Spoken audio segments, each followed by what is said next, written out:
right. Today I am going to verge off into something unusual. I don't even know if it belongs here. So let me back up and take a running start. Uh, as I've aged, I think I've talked about it in our consultation group. There is a growing desperation in me to do things that feel important, that matter in some way, that have some significance.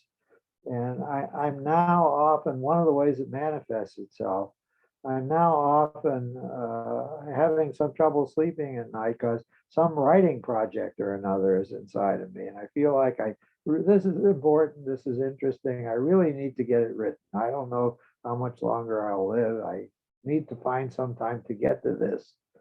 And so one of the things I've been struggling about writing is I look forward to getting the Sunday paper of the New York Times. I mean the Los Angeles Times.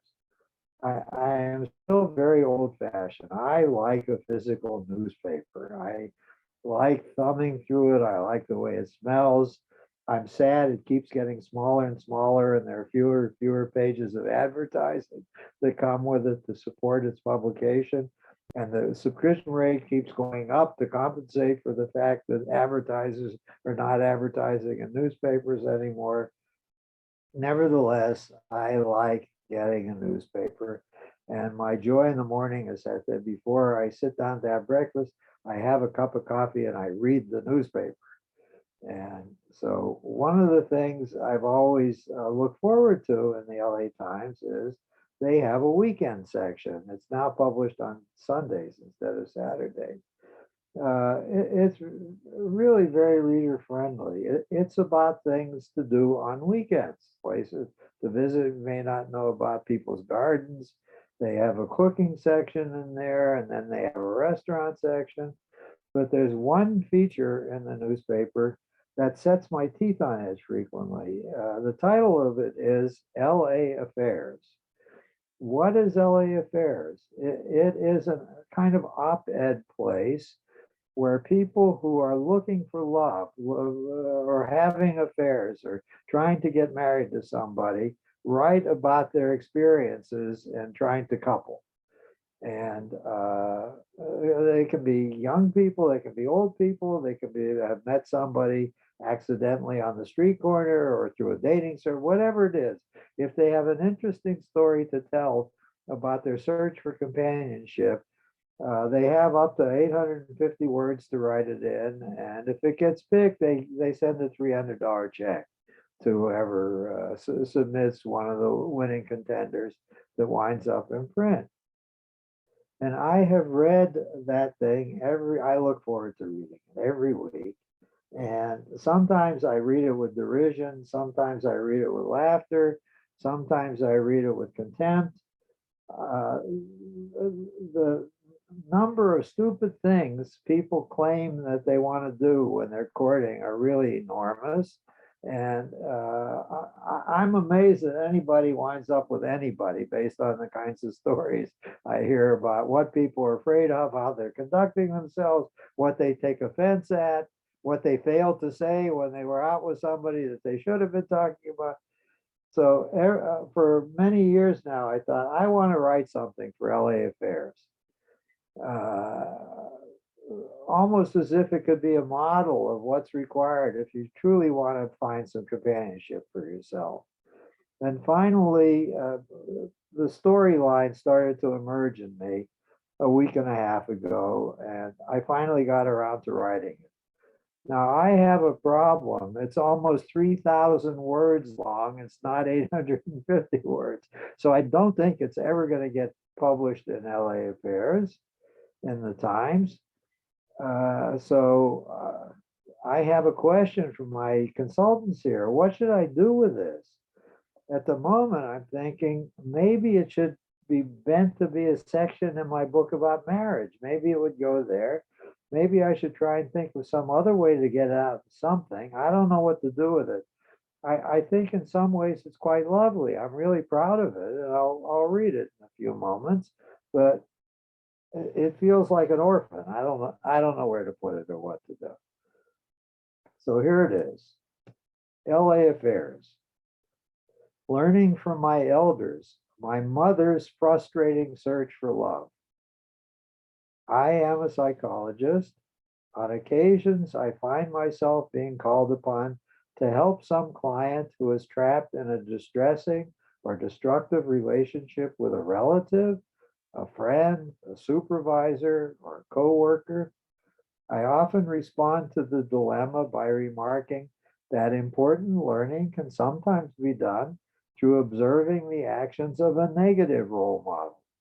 The unpleasantness of the tormentors, their cruelties, their lack of any caring or empathy can help us to define ourselves through learning to be just the opposite of our nemesis. The struggles of my mother, Ida Kovacs, her efforts to search for and to sustain a relationship with someone who could be a special loving companion for her, stretched out over more than 5 decades and were filled with instances of behavior and choices that were not satisfying for her. Ida did not succeed in mastering the challenge of partnering very well. She had 3 marriages over the span of her life, and each one was far less than fulfilling. And as I watched the twistings and turnings of her efforts, I could see that she was not successful only partly because of errors in how she managed herself and choices she made, but also because of the cultural teachings of her era, and also because she fell victim to a malevolent fate. Her efforts to find and sustain fulfilling intimacy began with my mother's marriage to my father, Martin Kovacs, in 1919 when she was 19. The pair had 3 children, 2 girls, and then the atmosphere in my home growing up was not a warm one. While I could see that my parents rarely argued, that was mainly because my father was the autocrat who made all the major decisions. In the absence of palpable conflict, though, I could not remember seeing any expressions of delight or affection being exchanged between them. Close to the time of her death, my mother eventually told me about the circumstances of her young marriage and its important secret. The man for whom she always felt an infatuation, starting at age 18, was not my father, the man she married. It was my father's brother, Dan. She and her sister wound up having a double wedding with the Kovacs brothers.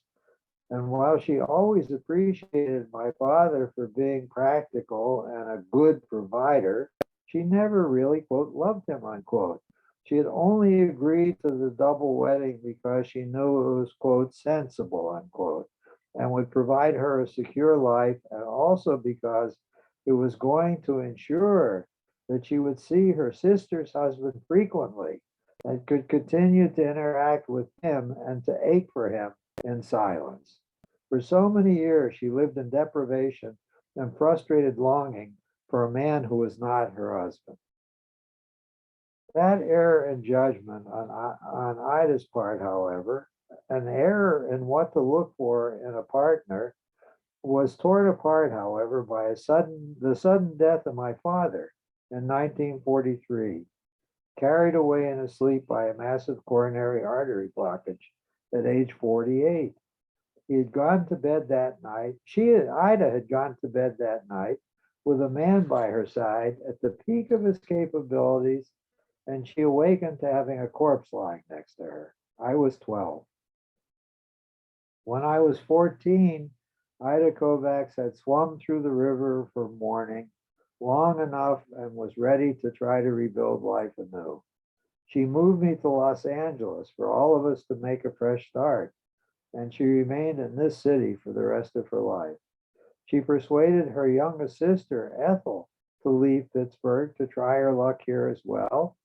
Ethel was a, quote, spinster, unquote, in her early 40s. I watched my mother marry twice more. About 2 years after arrival in the Southland, She and Ethel had gone dancing at a ballroom in downtown LA, and Ida had met a man who appeared very interested in her. She began to date him, and some months later, she and Meyer were married. From the moment I was introduced to him, Meyer was a man I hated. He had not even finished high school. He supported himself as the owner of a small auto repair shop, and he was the quintessential white male blue collar worker of the 50s. He never read a book. He never went to a concert. He loved boxing and wrestling matches. He spent many nights and weekends, quote, out with the boys, close quotes. All his humor was racist, sexist, and misogynistic. He smelled bad, and his presence hastened my desire to leave home.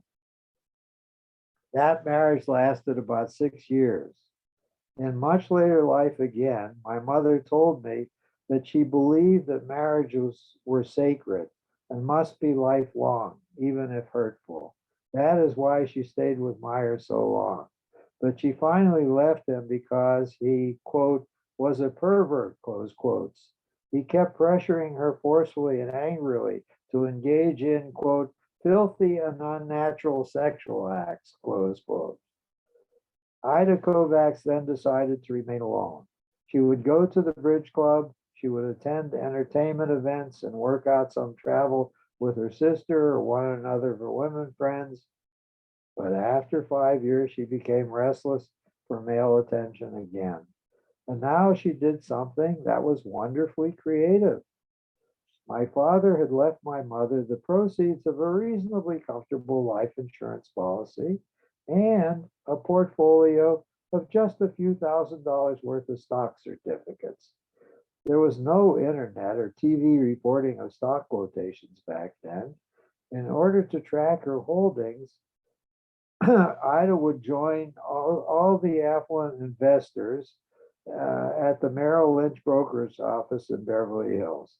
They would be stopping by the brokerage lobby in the early morning to watch the stock quotations running over the far wall of the suite in flashing lights.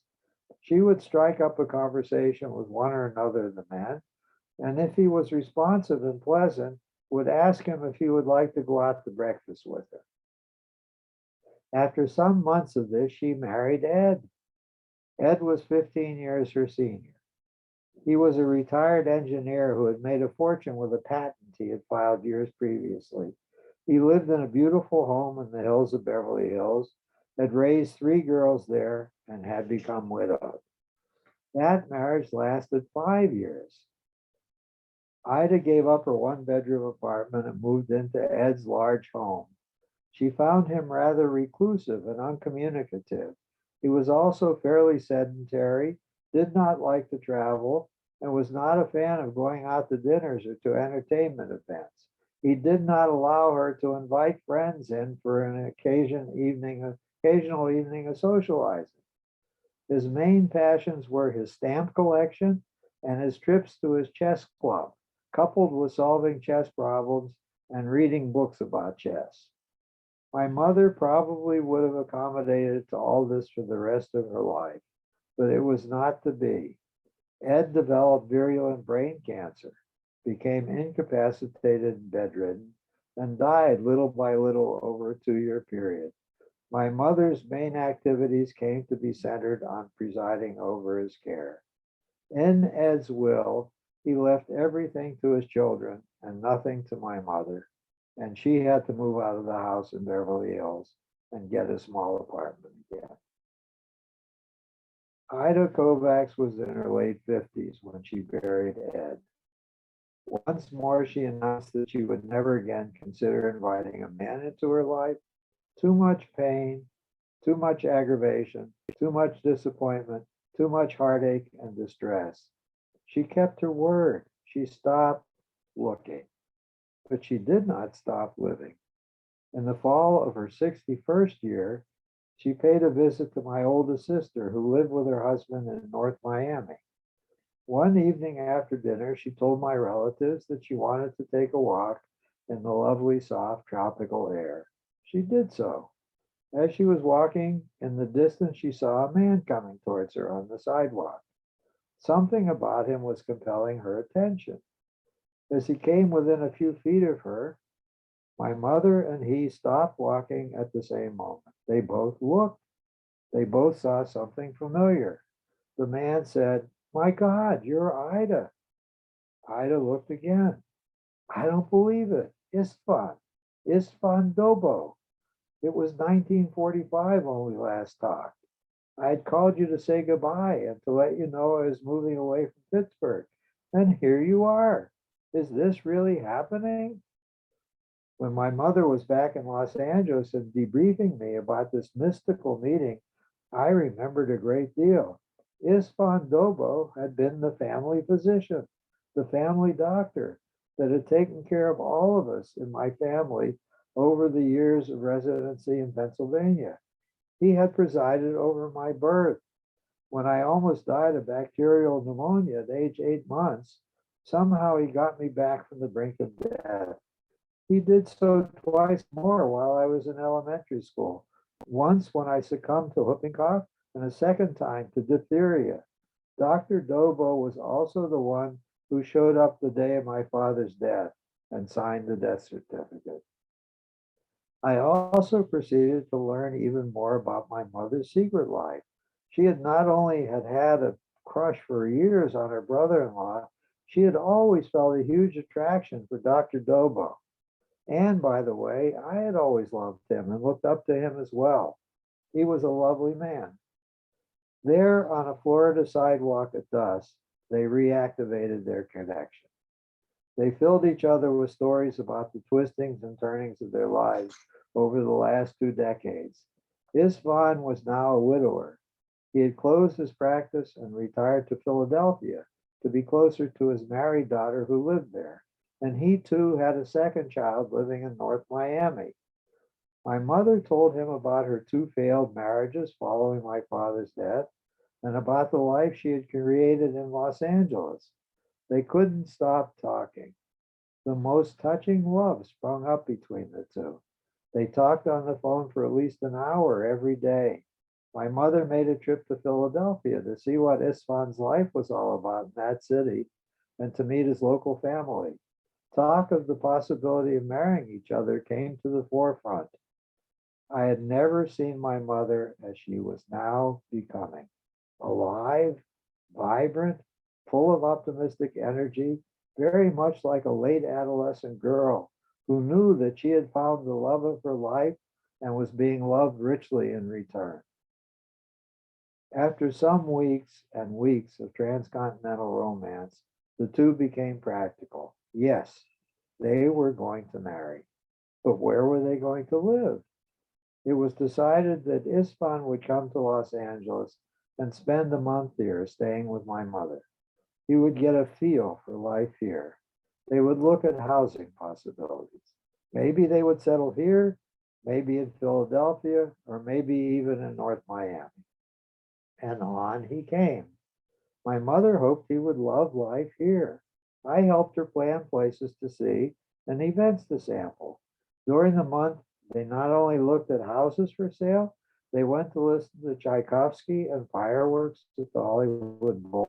They went dancing at the Coconut Grove. They ate deli at Langer's and went to Chasen's, to Musso and Frank's, and to the Brown Derby for finer cuisine and for celebrity spotting. They took weekend trips to Lake Arrowhead and to Palm Springs.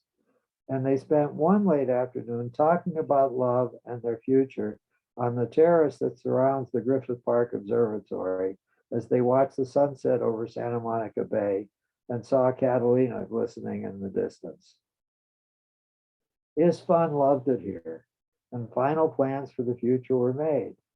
Istvan was going back to Philadelphia long enough to sell his house there and to close up the loose ends of his life. My mother was to join him in that city when all was nearly ready. That is where their wedding would take place.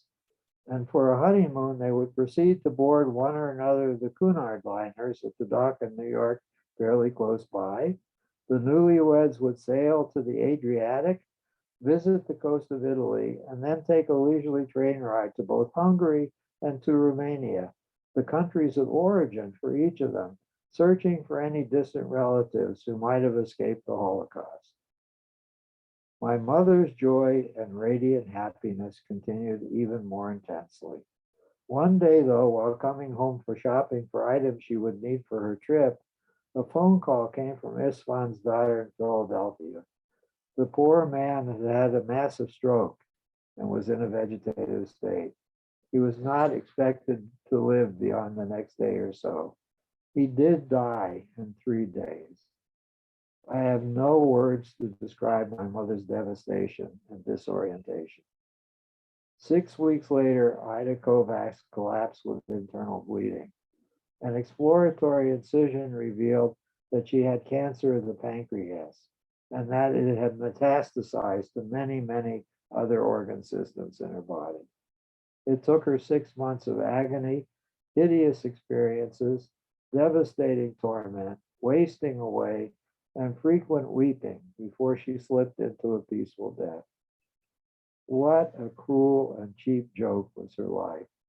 To reach the gates of bliss at last, only to be turned away after such a small interval. And yet, my story twists in a magical fashion. The day after my mother's funeral, I returned to my work as a psychologist. The secretary in our group practice welcomed me back. She reminded me that a young woman was coming to see about renting the empty office in our suite to build her practice. Was I going to be free around 2 p.m. to welcome her? I did have a little free time in my schedule when she arrived. The young woman was quite pleasant to regard. I learned her name was Hermine, and my heart began to pound. Hermann Hesse's novel Steppenwolf had been a favorite of mine in graduate school. Harry Haller, the protagonist, had the nickname Steppenwolf, the wolf of the steppes in German, for good reason. He was a misanthrope, battered, dour, a recluse, so emotionally wounded that he wanted to avoid as much human interaction as was possible. I identified with them. I was in a terrible marriage. I was withdrawn, bitter, pessimistic about ever finding someone to cherish, someone who could get me to smile with the light that I was alive. In Hesse's narrative, Harry Haller is picked up in a bar by a woman named Hermine. She takes him over and over again to a place called the Magic Theater. In that theater, the stories being enacted on the stage are stories from Haller's life, the worst stories, the most lacerating stories, the stories that inflicted hideous emotional wounds on him. Slowly, Haller watches the presentations and begins to feel again. Slowly, Haller's icy armor melts. Slowly, Haller becomes human once more. Could this Hermine, who suddenly has shown up in my life, be my Hermine? That was almost 53 years ago. We met. I avoided her for a long time, too frightened to explore what could be. At last, I wrote her a haiku of longing. At last, we began to talk. At last, we began to care deeply. At last, we had the courage to leave our respective broken and tortured marriages. At last, we married and created a step family with the 4 children from our 2 respective marriages. At last, we raised the children and watched them take up their place in the world apart. At last, we are alone, without distraction in our later years, free to savor the specialness of our union, alone in the dwelling of our remaining days. We have now been married for more than 51 years. We are still vital. We still work full time, helping others learn to help themselves. Each day is a treasure. When I get up in the morning and see Hermine still sleeping by my side, I grin with joy. We are still here. Death is still a way off, and we remain together in devoted appreciation. We have the oncoming day to discover new delights together. Sometimes I think about Ida Kovacs. Maybe she taught me to persevere. Maybe she taught me that even a few months of radiant joy made a lifetime of frustrated struggle worthwhile. And when I think of her, I imagine that Ida and Istvan are on that Cunard liner forever, visiting beautiful and exotic destinations without end, ones that fill them with laughter, with awe, and with joy at the beauties of the universe. And each night they are able to withdraw into their cabin, intertwine in the bed, sleep deeply, and dream about how glorious it is to be alive. So that's what I wrote. And all comments are welcome.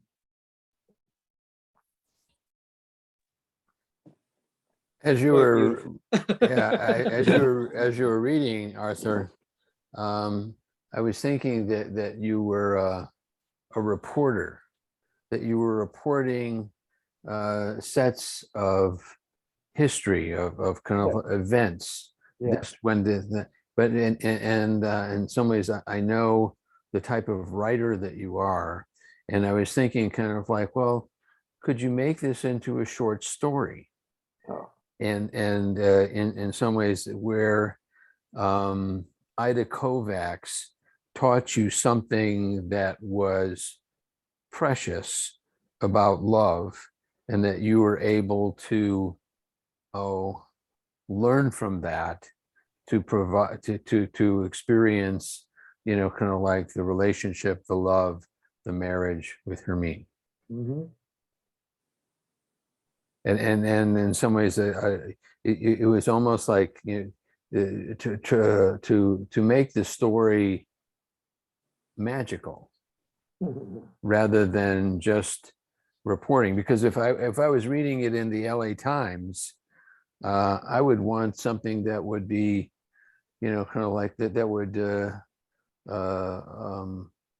reach me or touch me, rather than just a kind of a reporting of events. Well, that's what the people do who write the column. They Mhm. report the events they live through, trying to meet people in the singles world.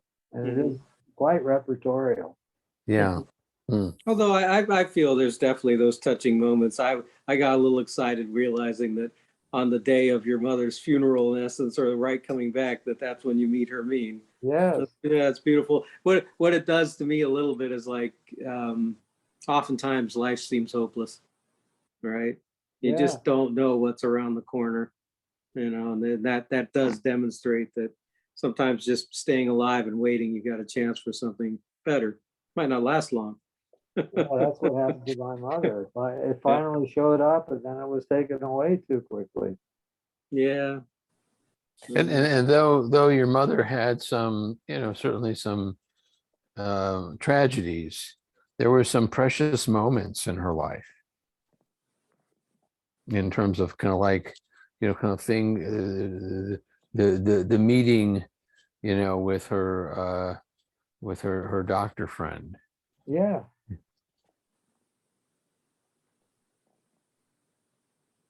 Does this go into my marriage book somewhere in some version? Yeah, I think it could. I think it could. Maybe it even could be a little appendix to the whole thing. Yeah, I thought maybe it could be Yeah. an appendix. Yeah. What's the what's the underlying meaning or topic of this story? I don't know if it's a single thing. Some of it is based on fate. In order to make a good union with somebody, you have to be lucky enough to stumble about across somebody who's potentially a good partner for you and then not fuck it up. And then have the bravery to risk it. I mean, look That's at right. Oh, you. yeah. Yeah, Take look at some. what you came out of, the Yeah, things you there you do, go. and Yeah, then took the chance and successfully at 50 years. it's a story of Yeah. bravery. Yeah.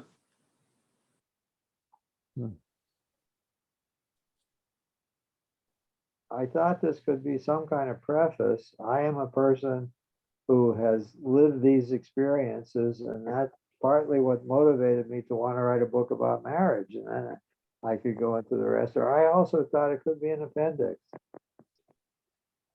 That if anybody's interested in how I came to be and why this book has come out of me, there's an appendix that sets forth a lot of my own history. Mhm. Oh my God.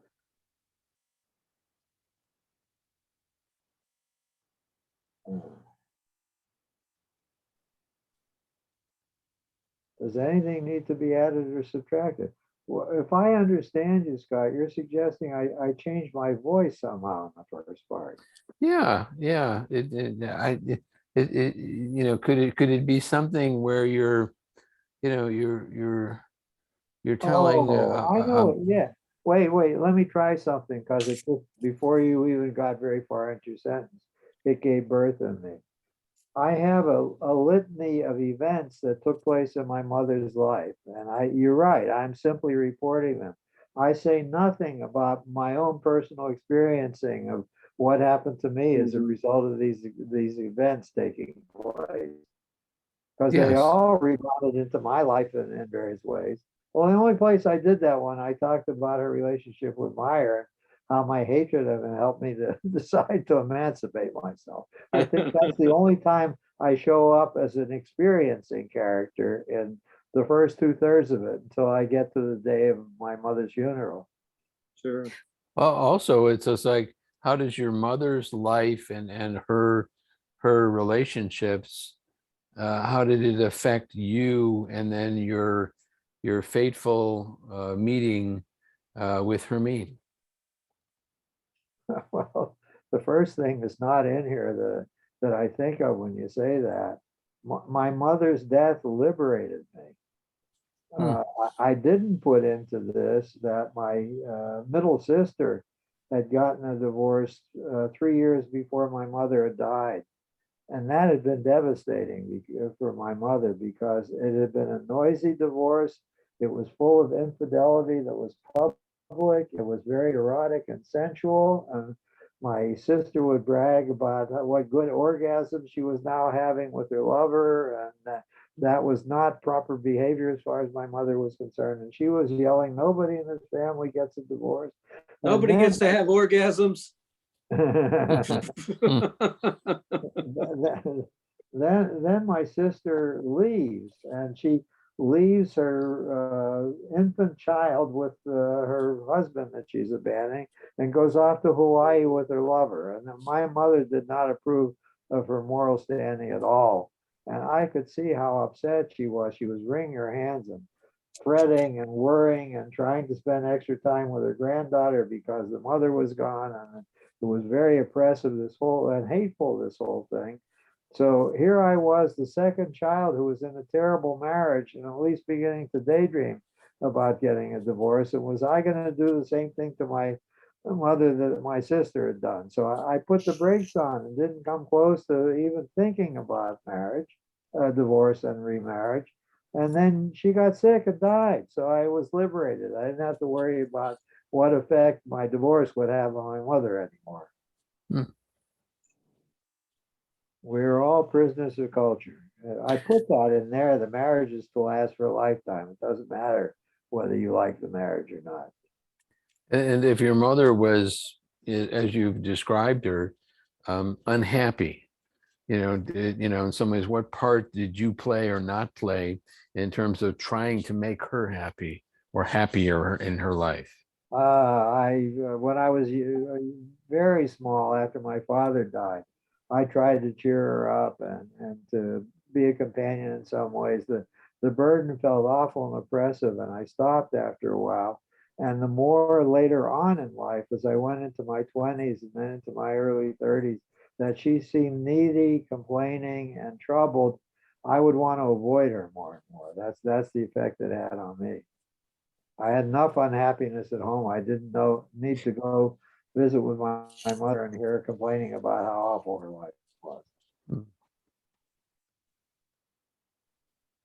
Should all of this stuff be stuck in here somewhere? You learned a valuable lesson from your mother. Well, I learned several, but I don't know which one you're referring to at this moment.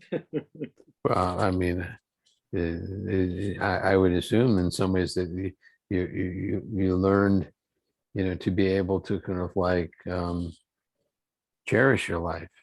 Yes, and how important it was. I also learned a social skill. She was a negative role model. I decided my children would get older. I didn't want to sit in a living room complaining to them about how terrible my life was. I was never going to do that to my own children.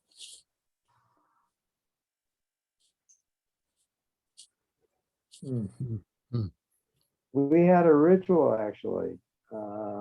I'd go visit her once a week, usually after work. I'd stop by. She had it ready. She would give me a Coke. I would drink a Coke. We would put the evening news on Channel 5 and sit and watch the news together. And I would be there for an hour while the news program unfolded. We would gossip a little about the news and then I would leave. And that was my visit with her once a week. I felt like I was doing enough. I was living out a ritual. I took no pleasure in doing any of that. It wasn't interesting to me. It didn't feel worthwhile in any way. I did the minimum I could so I couldn't feel totally guilty for neglecting her. Yeah. And then she gets sick and starts moving towards death. And one sister is living in Hawaii and the other sister is living in Florida. And I'm the one on duty. I started seeing her every day after that. I'd stop by after work for a while. And she was crying tears of confusion and pleasure. She said, I never thought you loved me, she said to me one day. And I said, well, I did love you. You are the vehicle through which I got born. And many of your struggles touched me, but I was busy with many other things. You had a very low priority in my life. And I didn't find your life particularly interesting to talk about. I told her that too. But I do love you, and you're in trouble now, and you need companionship, and you need caretaking. And I will be here every day. And I'm not going anywhere. And I would hold her hand. I would bring my very small infant, or the 2-year-old and 5-year-old children. I would bring them to play on her bed in the hospital too. She liked that. And I tried to lighten her days some. And she said, you really do love me. She kept being startled and repeating that to You fooled her.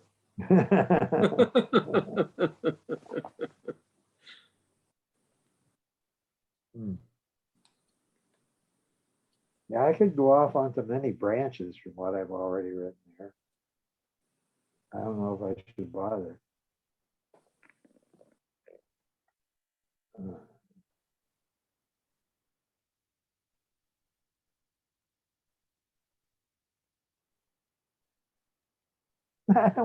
Yeah, I'll say a really stupid question.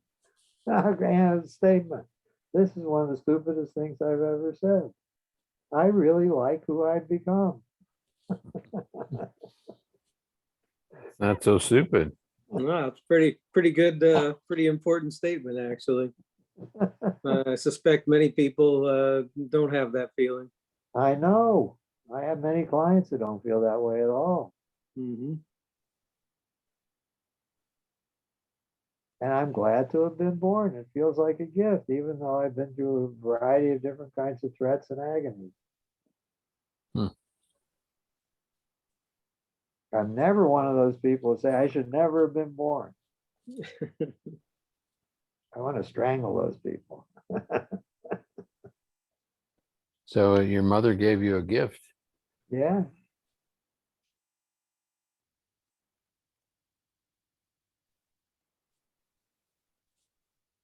Hmm. She gave me a few curses too. She was very taken with, I'm sure neither of you know about anything about this, Couéism. Do you know about Couéism? No. Coué is a French last name. I forgot it. I think his first name was Marcel. I don't remember what it was. But he wrote a bestseller in the 1930s when I was little. My mother was very taken with it. It was about the power of self-affirmation. And everybody should do an exercise. They should stand in front of a mirror, look deeply in their own eyes, and say to the reflected image, every day in every way, I am getting better and better.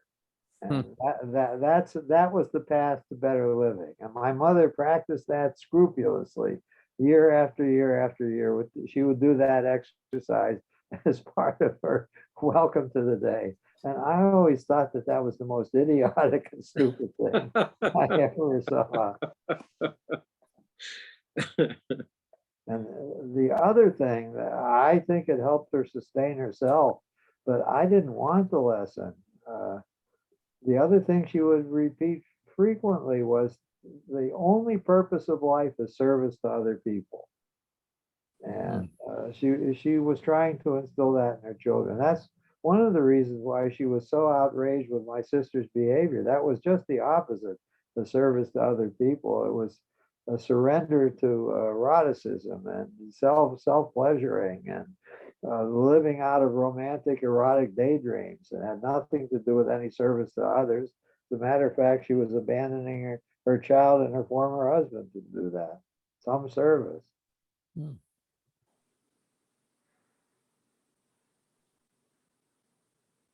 So in many ways, my mother was anti-hedonic. Having pleasure was somehow tinged with corruption. You weren't paying sufficient attention to service that could be rendered. Well, you became a psychologist. Yeah, I did. She got her grips into me.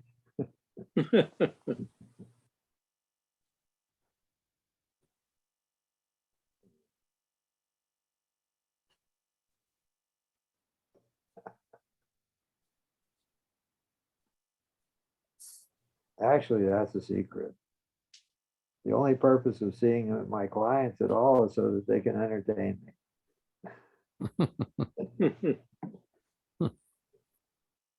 I scold them when they don't entertain me sufficiently.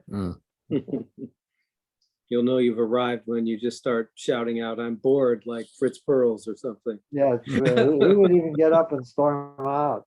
I didn't know that. Yeah, he did that. Oh, that was Lacan too, the man in the psychoanalytic movement in France. In some ways, I liked his craziness. This is off the topic, but it's okay. People can listen to me saying this because it's precious in some way. Lacan had no actual session length. If you wanted to see him, you made an appointment. He told you what day to show up. He tried to guess how he would be occupied, but his guesses were wildly off because he would start with the first person in the waiting room that morning. And if he was bored or thought the person was not working in any useful way, he would say, well, this is enough for today. We'll have another session another time, and kick the guy out or the woman out. If he got deeply into something that fascinated him, he could spend 2, 3, 4, 5 hours consecutively continuing to explore and talk to somebody, and everybody else had to sit there and wait until the time he felt he'd come to some kind of finished closure with this particular episode he was having. How the hell do you run a practice that way? It still exists. I met a guy recently who was in Lacanian analysis, and it was conducted in that manner. Oh, for God's sake. Wow. Yeah. Without the frequency and intensity of a measured amount of time, it's hard to stay in control of what you're doing with your life every day. But I guess Lacan was willing to surrender to whatever fate would bring to his attention and just ride the current. What did he put on the super bill? What is that CPT code? Yeah, I don't know. Oh, there must be a special one for Lacanian psychoanalysis. Yeah. Reimbursed at the fat rate of 0.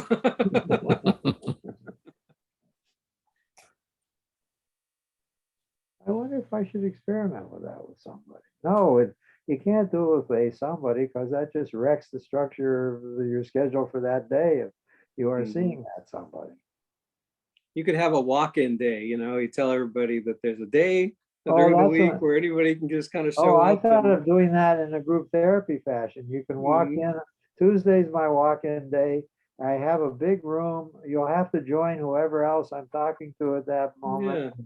You can stay as long as you want for the day or leave when you want to. And if you've got some attention and that's enough, go. If you're enjoying listening to what I'm doing with other people, that's fine. That sounds more feasible. That's certainly doable. Mhm. Yeah. Jesus Christ, that's exciting. Maybe I'll experiment with Yeah. Yeah. Uh, Make sure you videotape it. that. Boundless psychotherapy with an indeterminate cast of characters. Open-ended psychotherapy. Well, all therapy is open-ended in a way. Well, but Our, for our for stream the of consciousness continues, other items arise in it, so but for the we day. throw for the day.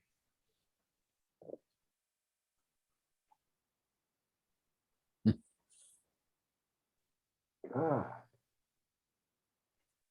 I am really seriously tempted. That was a wonderful suggestion.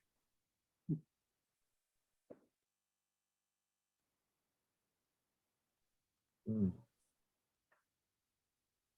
I do it from I wouldn't do it too late into the evening. I do it from like maybe 9 to 6, maybe with a break. Mhm. If nobody shows up, you can watch the news. Absolutely, Yeah, exactly. and get depressed. And drink a Coke. I don't drink cocaine. Good, good.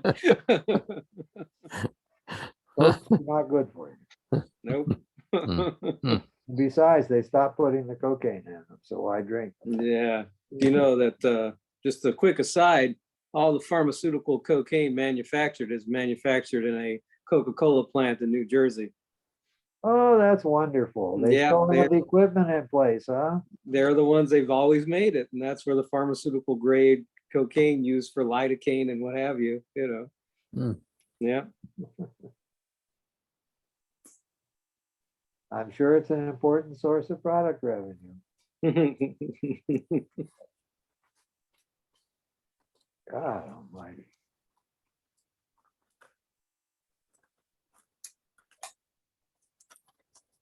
Yeah, I would offer that to any and all of my clients. Yeah, it'd be interesting. Mm. They're not required to come, but if they'd like to, join the experiment. Oh, what the hell do I charge if any? Do I carve out a day and charge nothing so they can just show up? An admission fee. Hmm. Admission fee. Oh, it's like a day pass at Disneyland. You Yeah, can stay yeah, all it day would be, or so leave after one ride if you want to. exactly, yeah. All right, I'll be practical. If they come anytime in the morning, the fee is X because they're open for many more hours that they can stick around. If they come in the Mhm. afternoon, the fee is Y, There you go. much less. Hmm.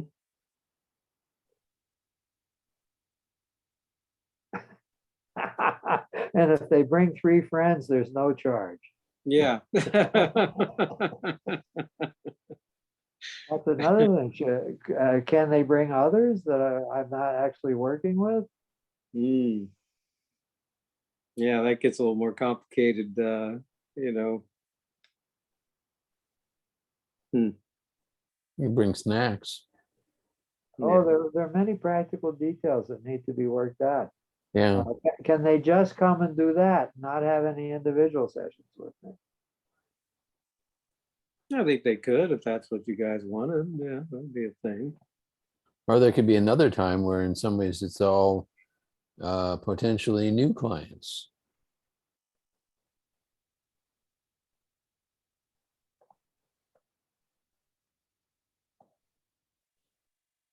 Well, I don't know if at any period I have enough new clients to have several people in the room at the same time. I get a new client, I usually see them for a free visit and then decide if I'm gonna work with them or not. That's a one-on-one thing. Hmm. That's like applying to graduate school where a group of applicants show up and they get grilled by a panel about various things. And they have to do it in public. And it affects whether they get admitted or not. I don't want to do that.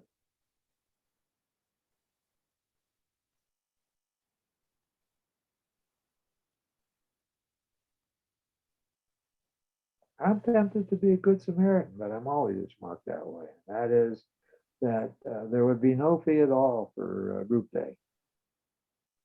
That means I could actually tell people who are very poor if they just wanted to come and do that, I'd certainly work with them and they'd have some fun. It wouldn't cost them anything. You could charge $5 to cover the plastic cups and, cardboard cookies. Toilet paper. Yeah, exactly. Sort of reminds me of kind of like a healing that someone would go to, kind of like an event or a church or whatever, to get healing from somebody. Yeah. And then they usually. Yeah, and then they would see them and talk to them and kind of like provide some healing for them one at a time. Get you some robes. I don't want any robes.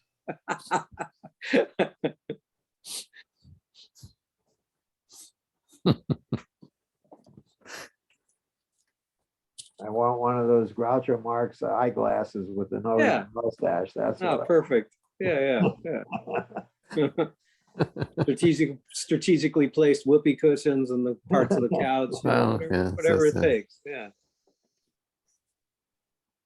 What happens if too many people show up at one time? It's not room. Cross that bridge when you come to it. Yeah. Do I need to rent a ballroom? Maybe. Probably not. Well, I think if I announce it's for little or no fee, then I will get a larger pool of people who might be showing up. True. There will be no agenda, no topic. Oh, wonderful. Yeah, reminds me of these those encounter groups. Those, yeah. Yeah. That was a very good idea, actually. Yeah. All right, guys. Thank you. I Okay. feel very nourished now, and I have something to brood about here. Yeah. All right. Bye. Okay. Right. Have a good See you weekend. guys. Bye. Yeah.